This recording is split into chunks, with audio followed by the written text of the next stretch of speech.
Bapak, Ibu, dan saudara sekalian, firman Tuhan akan kita renungkan dari Galatia 3 ayat 17 dan 18 demikian.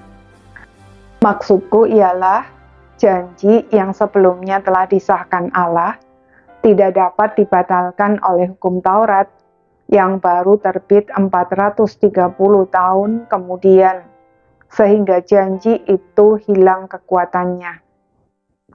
Sebab jikalau apa yang ditentukan Allah berasal dari hukum Taurat, ia tidak berasal dari janji. Tetapi justru oleh janjilah Allah telah menganugerahkan kasih karunia-Nya kepada Abraham. Saudara-saudara sekalian, untuk melengkapi jawaban bagi orang-orang Kristen Yahudi yang menuntut orang-orang percaya dari bangsa-bangsa lain menjadi Yahudi dengan melakukan peraturan-peraturan hukum Taurat termasuk disunat, Paulus menunjukkan bahwa dasar kekristenan adalah perjanjian Allah dengan Abraham, bukan pemberian hukum Taurat kepada umat Israel melalui Musa.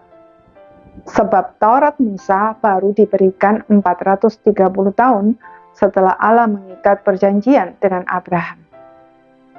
Apa yang diberikan kemudian tidak dapat membatalkan yang terdahulu. Apalagi perjanjian dengan Abraham itu sudah digenapi dengan sempurna oleh Yesus Kristus sampai Dia mati di atas salibnya.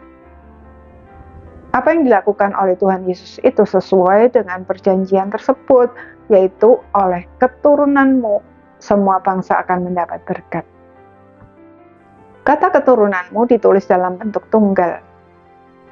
Satu orang, yaitu Yesus Kristus. Melalui perjanjian tersebut, Allah mengaruniakan kasih karunia-Nya kepada Abraham, dan Abraham percaya. Maka Allah memperhitungkan hal itu kepadanya sebagai kebenaran. Dengan kata lain, Abraham diselamatkan karena ia percaya kepada janji Allah akan kedatangan Tuhan Yesus. Secara demikian juga orang-orang Yahudi dalam perjanjian lama diselamatkan dari dosa dan maut. Bukan karena mereka disunat dan melakukan hukum Taurat.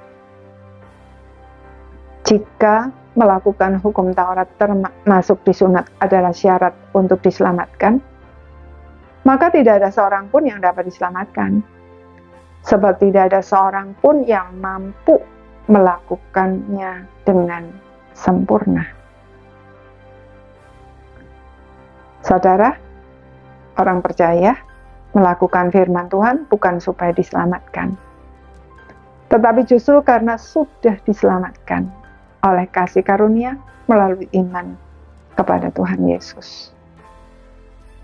Hidup sesuai dengan firman Tuhan adalah bukti bahwa kita sudah diselamatkan, bukan syarat untuk diselamatkan.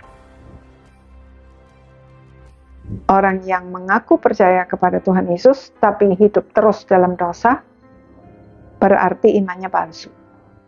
Demikian juga orang yang berkata bahwa untuk diselamatkan harus melakukan ini dan itu, berarti memberitakan Injil palsu. Di dunia ini banyaknya hal yang palsu.